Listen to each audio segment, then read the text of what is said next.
A major difference between the right and the left concerns the way each seeks to improve society.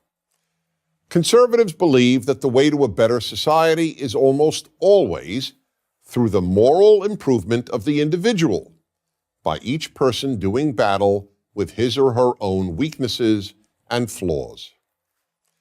It is true that in violent and evil societies, such as fascist, communist, or Islamist tyrannies, the individual must be preoccupied with battling outside forces.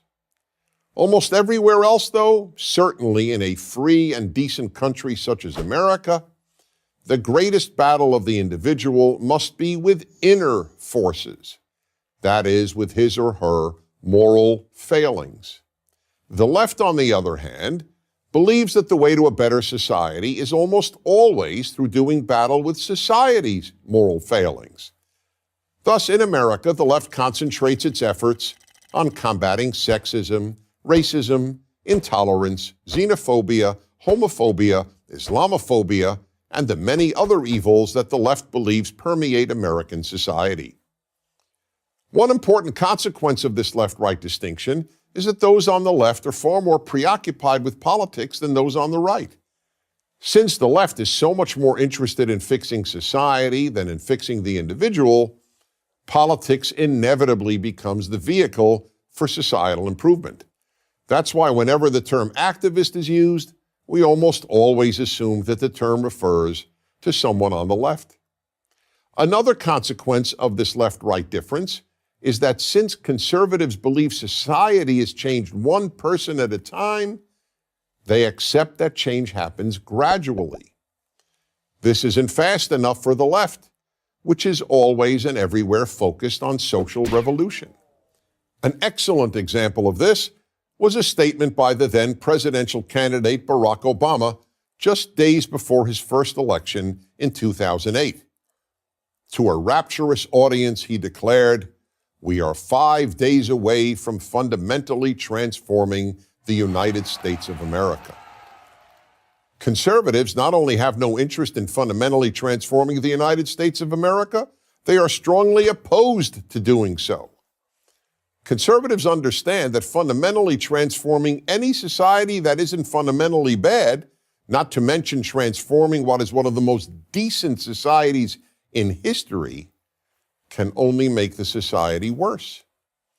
Conservatives believe that America can be improved, but should not be transformed, let alone fundamentally transformed.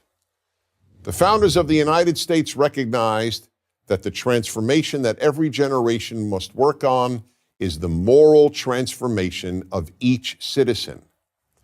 Thus, character development was at the core of both child rearing and of young people's education from elementary school through college. As John Adams, the second president, said, "Our Constitution was made only for a moral and religious people. It is wholly inadequate to the government of any other." And in the words of Benjamin Franklin, "Only a virtuous people are capable of freedom." Why is that? Because freedom requires self-control. The freer the society, the more self-control is necessary. If the majority of people don't control themselves, the state, meaning an ever more powerful government, will have to control them. From the founding of the United States until the 1960s, schools and parents concentrated on character education. But with the ascent of left-wing ideas, character education has all but disappeared from American schools. Instead, children are taught not to focus on their flaws, but on America's. Social issues have replaced character education. An example is a new K-12 science curriculum, the next generation of science standards, which will teach young Americans starting in kindergarten about global warming. And when they get to college, American young people will be taught about the need to fight economic inequality, white privilege, and the alleged rape culture on their campuses. Ironically, If there really is a rape culture that permeates American college campuses, the only reason would have to be that there was so little character education in our schools, or for that matter, at home. Fathers and religion, historically the two primary conveyors of self-control, are non-existent in the lives of millions of American children. We are now producing vast numbers of Americans who are passionate about fixing America while doing next to nothing about fixing their own character. The problem, however, is that you can't make society better unless you first make its people better. I'm Dennis Prager.